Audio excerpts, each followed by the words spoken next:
te louvamos por essa ocasião de estar todos os amigos do Caldeiro, do Carlos aqui presente, meu filho, minhas noras. Ó Pai, nós te agradecemos porque hoje comemora o dia da Páscoa, o dia da ressurreição do Senhor Jesus.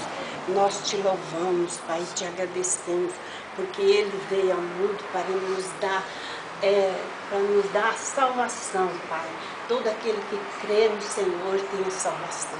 Ó Pai, nós te louvamos, te agradecemos também por esse alimento que vamos receber agora, Pai, porque esse alimento vai nos fazer bem, Pai, querendo a tua graça a cada um de nós aqui presente.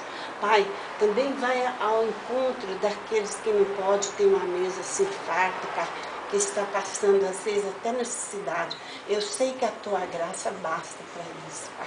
Pai, fica aqui junto conosco, nos dirige, nos fortalece, pois é no nome santo e puro de Jesus que eu oro e te agradeço. Amém. Amém.